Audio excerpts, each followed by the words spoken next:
Vamos a hablar unos minutos con Soledad Gennari. Soledad es vocal del Superior Tribunal de Justicia. Nosotros la hemos invitado en su carácter de representante del AMJA o la AMJA, que es la Asociación de Mujeres de la Justicia Argentina. Pues es de Argentina. ¿Sí? ¿Es así? Sí, sí. Solé, bienvenida, buen día. Muchas gracias, Alejandro. No, por favor. Bueno, estás próxima a asumir un cargo en la asociación. Sí, es secretaria del Comité Ejecutivo Nacional. Tuvimos elecciones hace 2 meses y el 30 es la asunción en Buenos Aires. Fue una lista federal, plural, transversal, así que estamos muy contentas y bueno, yo representando un poco también a la Patagonia, aparte de Neuquén. Bien, pero ya venías con un trabajo previo de hace algún tiempo atrás, ¿no? Sí, dentro de lo que es el asociacionismo, como dicen, judicial, hay muchas vertientes. Está destinado exclusivamente a lograr mayor progresividad en los derechos humanos de las mujeres. De hecho, ese es el objeto de AMJA, que fue fundada hace 26 años por Carmen Argibay, que fue la primera mujer y jurista que empezó a hablar metodológicamente de esto, ¿no? De la necesidad de visibilizar una protección especial para las mujeres, que bueno, como categoría generalmente somos víctimas de discriminación de distintos tipos. La violencia es una de ellas, la violencia física, psicológica, sexual, etcétera. Ella fue una de las primeras, fundó esta asociación, también se armó la Asociación Internacional de la cual formamos parte, y hoy ya hay un camino muy largo y bueno, cada delegación, como en este caso Neuquén ha formado una delegación muy grande, somos alrededor de 50 socias y socios. Uno de los socios, por ejemplo, varón que tenemos es el fiscal general, José Jerez, y la realidad es que hoy estamos trabajando en distintos programas que fuimos armando este verano y que estamos implementando a lo largo de todo este año. Bien. Y el tema que hoy nos convoca es un programa que a mí me llamó la atención, que tiene que ver con la perspectiva de género en el sector corporativo. Esto vos lo vas a bajar al castellano básico, ¿cierto, bueno, Sole?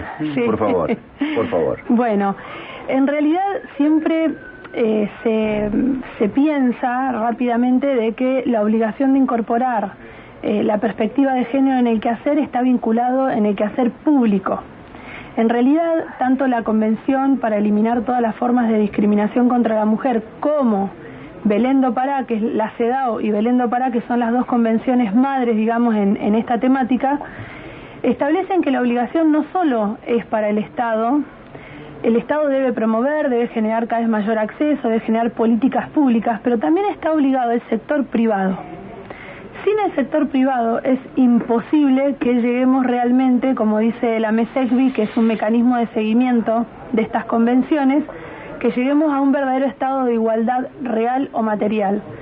Porque sin el compromiso del sector privado, donde también la realidad es que hay desigualdades, donde también las mujeres no acceden a cargos de decisión, donde también se perpetúan prácticas de desigualdad de un género sobre otro.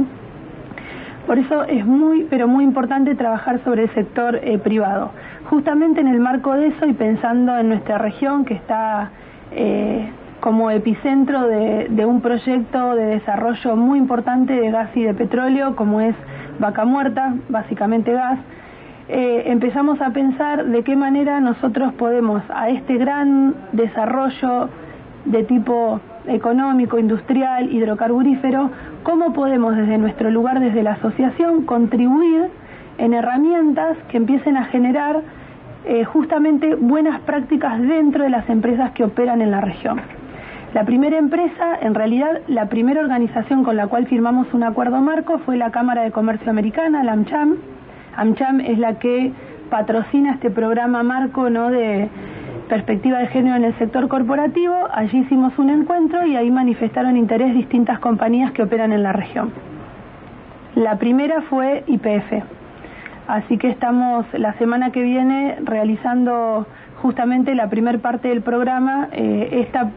Casualmente y puntualmente va a ser este primer encuentro en Buenos Aires, pero después tenemos sucesivos encuentros ya en Talero, acá en Neuquén. Uh-huh.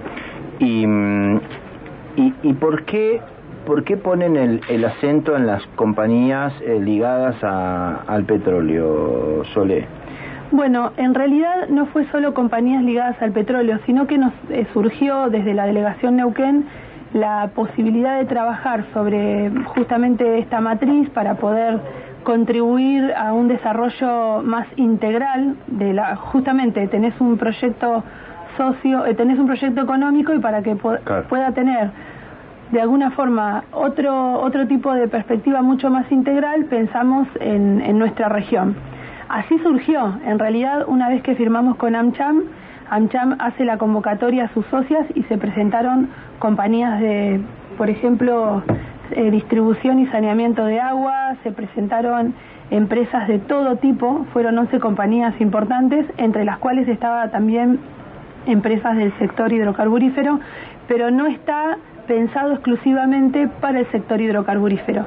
Nosotros vamos a comenzar aquí justamente con una empresa del sector, que no es una empresa de servicios, sino que es una empresa justamente de extracción. Claro. Y queremos instalarlo a nivel federal, para todas las compañías, para todas las empresas.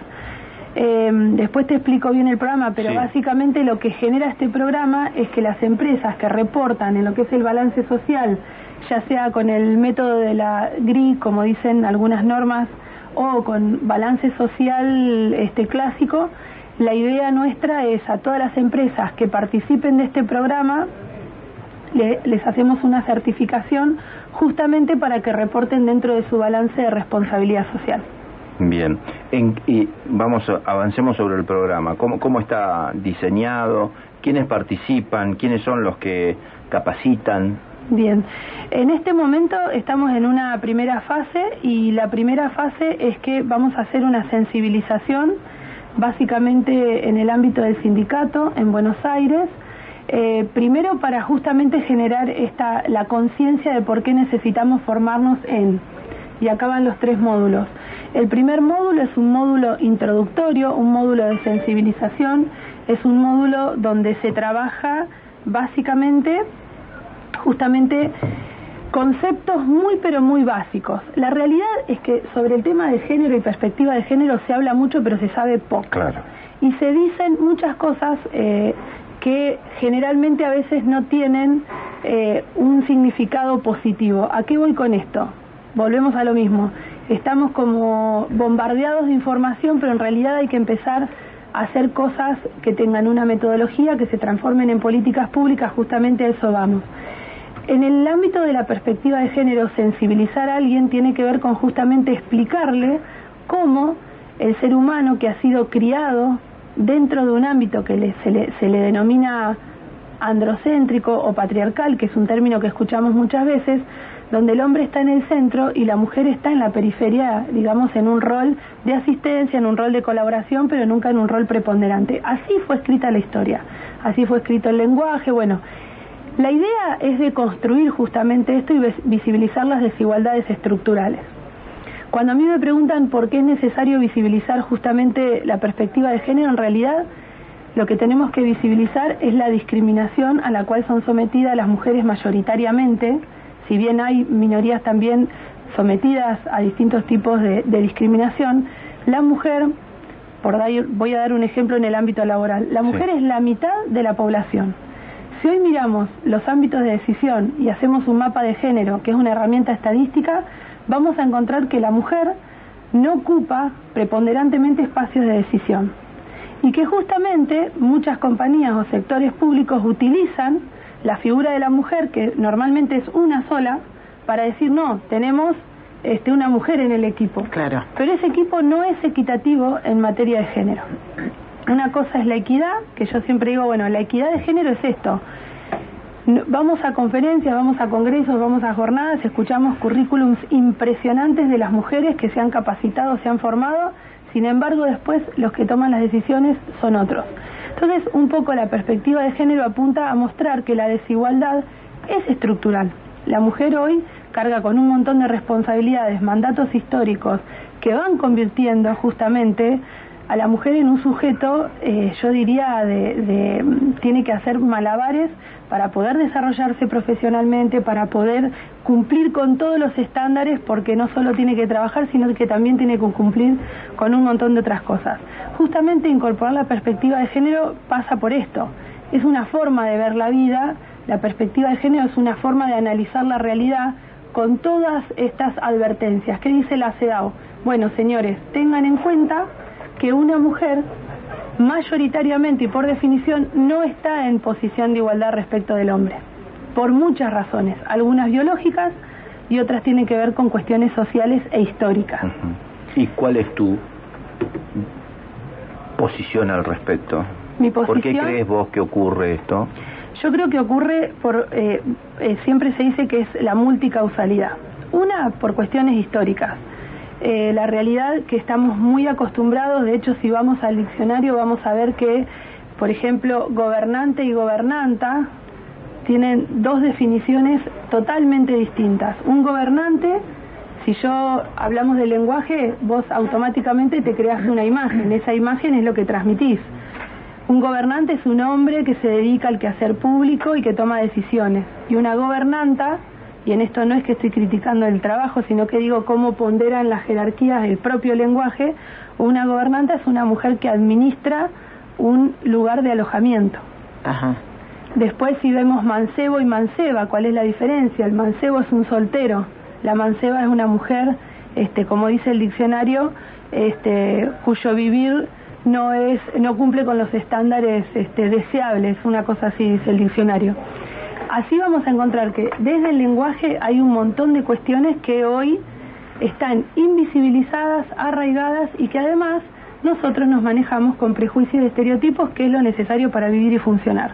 En este módulo lo que tratamos es, en el poco tiempo que tenemos, que son 6 horas, de deconstruir toda una vida, ¿no? Claro. De mandatos, de estereotipos, de prejuicios, por lo menos de visibilizar, por eso se llama sensibilizar, para que entiendan que la desigualdad es estructural. No vamos a hablar del caso concreto de Soledad, no vamos a hablar del caso concreto. Esto nos ha llevado a que en muchos casos jueces y juezas hayan tomado decisiones basadas en prejuicios de género positivos. Claro. ¿Qué quiere decir? Que una mujer empoderada que tuvo acceso a determinado nivel de educación no puede ser víctima de violencia, por ejemplo. No, la violencia es estructural. Esa es la realidad. 280 femicidios por año, desapariciones forzosas, justamente que es lo que hay que presumir cada vez que desaparece una mujer, porque hemos visto todo este tiempo que cada desaparición está acompañada después de un desenlace fatal. Estas son las desigualdades estructurales que hay que visibilizar y que hay que entender. No hay un registro justamente de homicidios que no sean de mujeres, justamente se registran los homicidios violentos de mujeres porque se ha convertido en un fenómeno que nos está alarmando año a año justamente porque aumenta. Ustedes están escuchando a Soledad Gennari y la están mirando también por televisión. Sole es vocal del Superior Tribunal de Justicia, es integrante de la Asociación de Magistradas de Mujeres de la Justicia Argentina, y así como la escuchan, es así como ella expone en cada una de sus intervenciones, lo ha hecho en distintos puntos de la Argentina y también en el exterior, pero es así como la escuchan, tal cual, no está acomodando el mensaje a la radio y la televisión, es tal cual como lo está haciendo ahora. Me río porque es muy espontánea, Sole. ¿Vos tenés alguna consulta para hacerle? No, quería en realidad recordar el teléfono aquí de la radio, justamente porque si alguien tiene algún tipo de consulta que quiera hacerle aquí a la doctora, aprovechamos que está 299-510-3322, ese es nuestro número, 299-510-3322, y para salir al aire el teléfono 447-5353.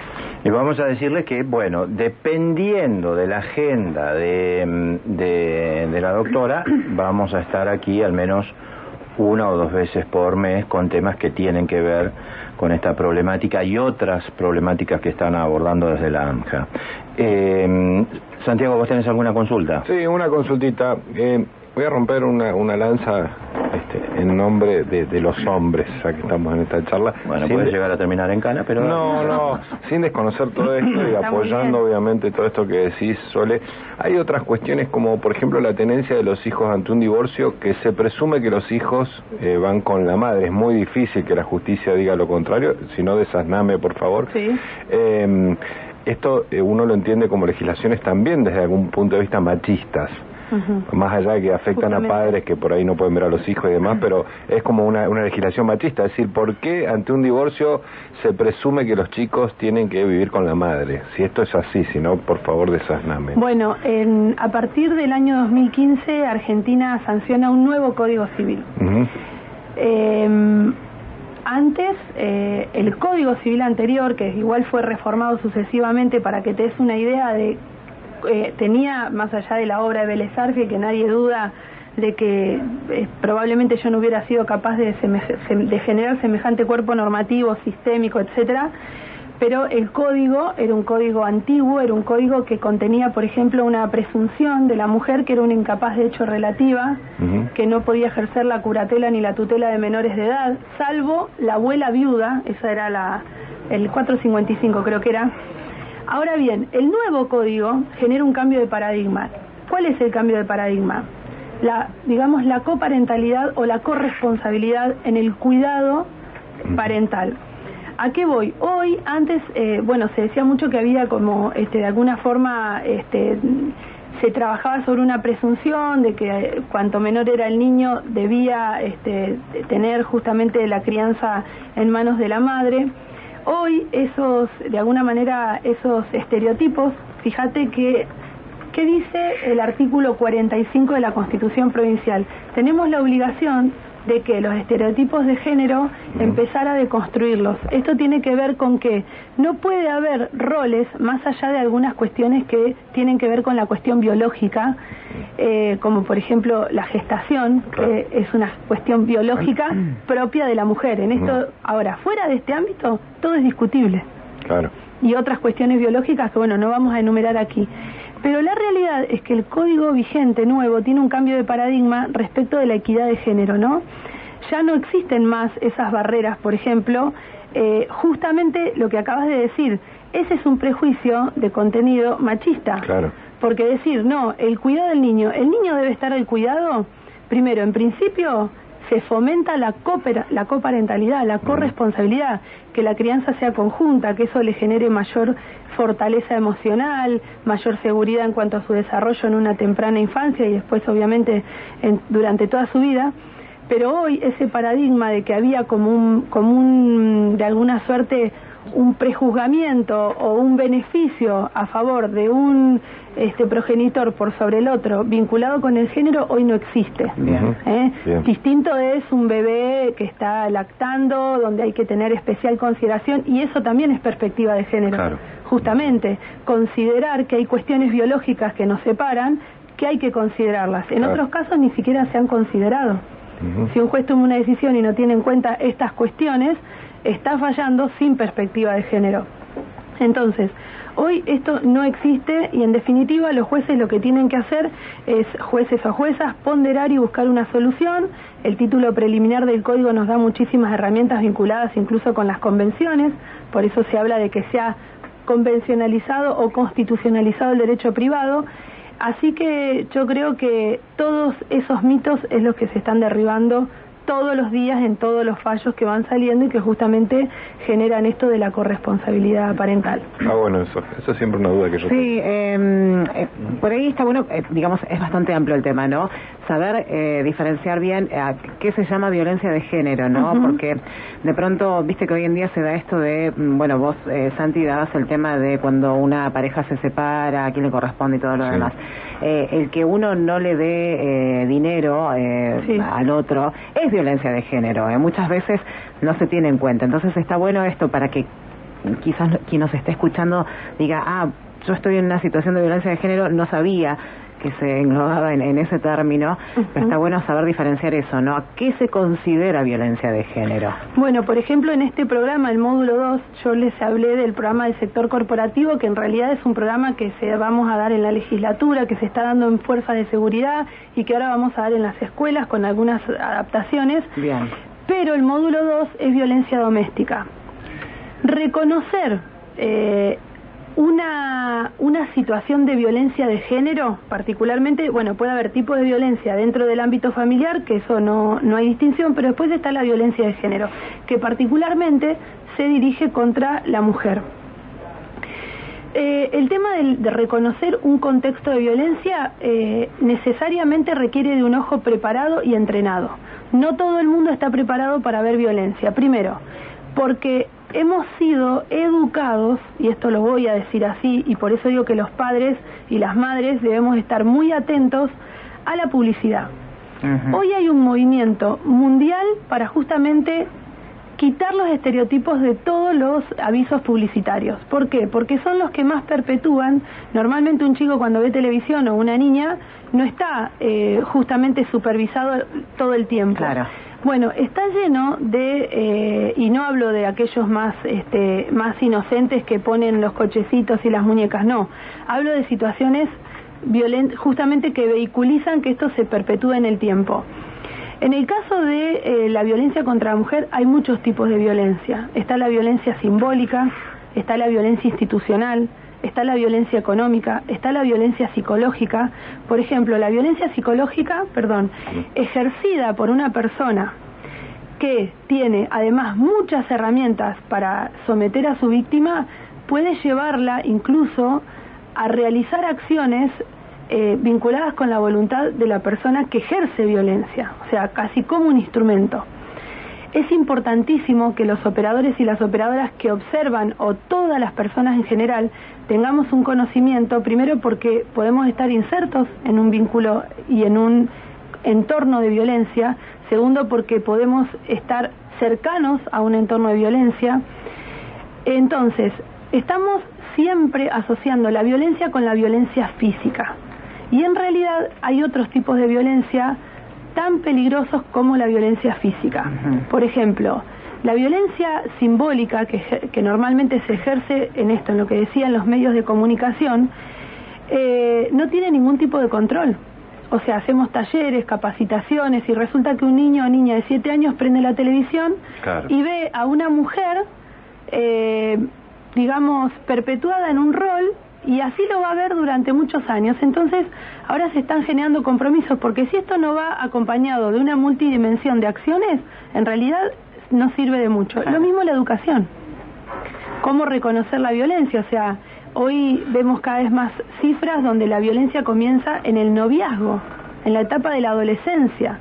También otro prejuicio, vinculamos la violencia a adultos. No, la violencia se puede ejercer en muchas edades, y hay que estar muy atento, y justamente la violencia económica ahora está recibiendo otro grado de visibilidad, porque la violencia económica y la psicológica son de lo más complejo.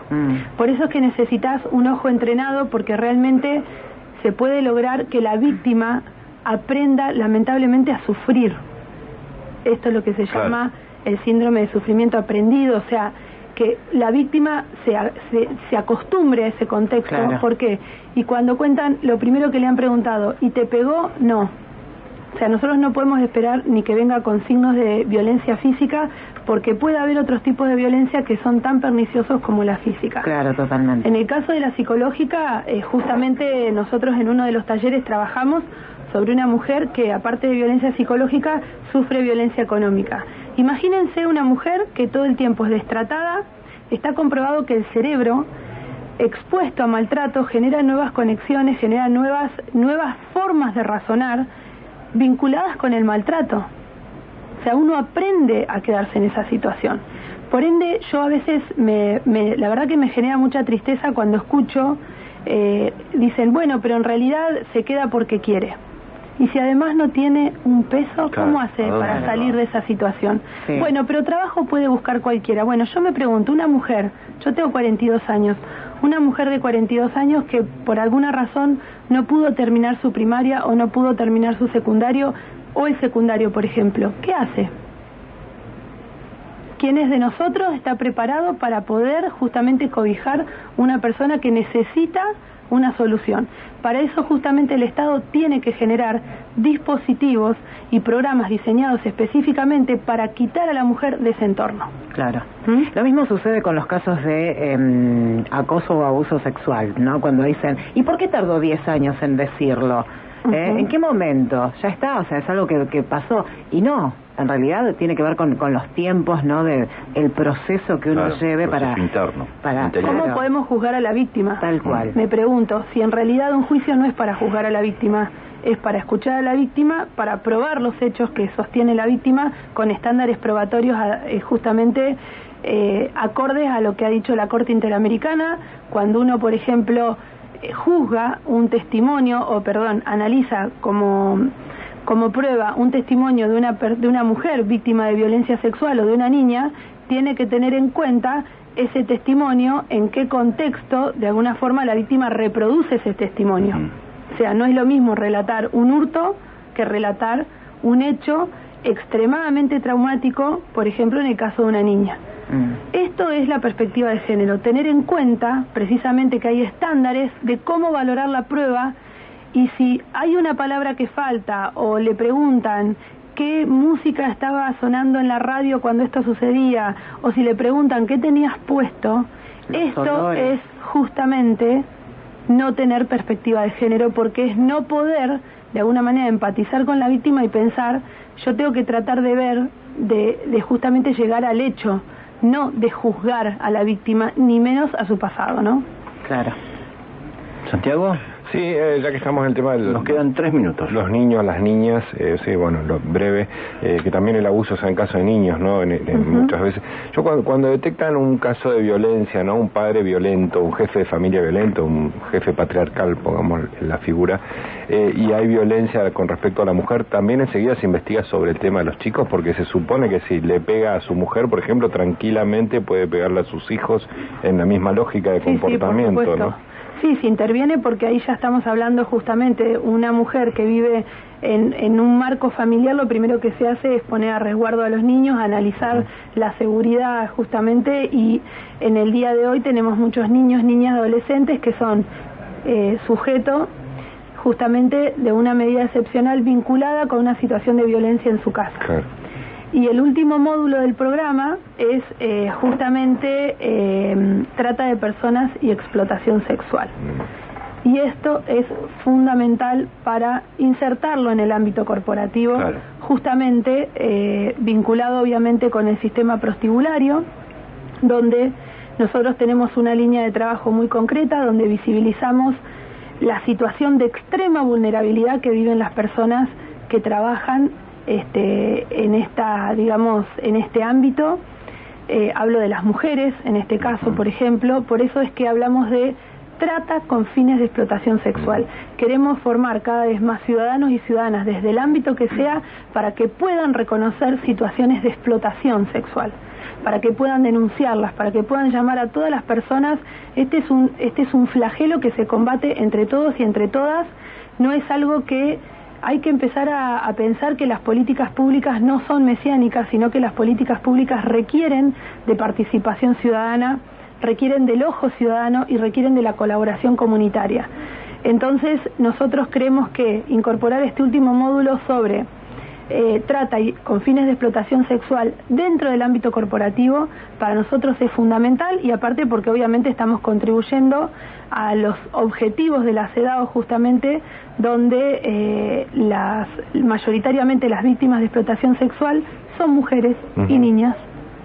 Y eso hay que decirlo y hay que hablarlo y hay que entenderlo. Por eso es tan importante, pero además es un delito muy complejo, del cual hay que tener un ojo muy preparado para, en determinadas situaciones, ya sea administrativas, judiciales, hasta en una autorización de viaje, podés detectar una situación de trata. Entonces es muy importante para nosotros en el ámbito corporativo que se empiece a hablar de esto también, ¿no? Del consumo de prostitución, de justamente de la trata y la explotación sexual, ¿Para qué? Para que una persona justamente esté advertida y para que las compañías se comprometan a, de alguna forma, hacer una bajada hacia adentro en el marco de sus empleados, no importa la compañía que sea, pero esto tiene que ser una educación generalizada. De la única manera, sin clientes no hay trata, ese es un eslogan muy conocido, terminamos obviamente en la educación. Está bueno. Soledad, 3 y 4 de septiembre vas a estar en Buenos Aires.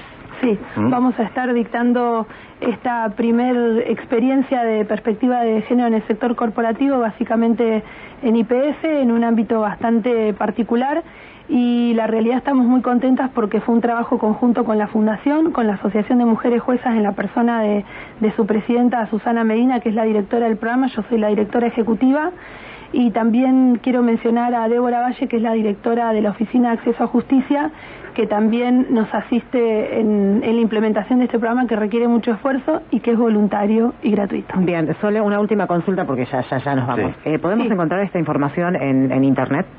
Sí.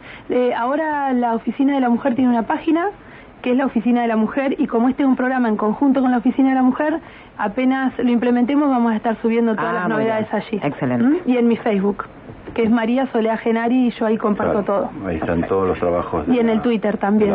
Sí, ahí estábamos siguiendo. Sí. Bueno. Muchísimas gracias, Soledad. No, gracias a ustedes. Nos vemos a tu regreso. Gracias por esta entrevista tan interesante y que permitió profundizar. Sí, hay algunas consultas que quedaron, pero bueno, las vamos a dejar para más adelante en caso de que regreses como columnista. Para la columna. Para la columna. Claro, ya estoy comprometida. Muy bien. Gracias, Sole. No, gracias. Muy amable. A ustedes. Gracias. Soledad Genari ha pasado por la primera mañana.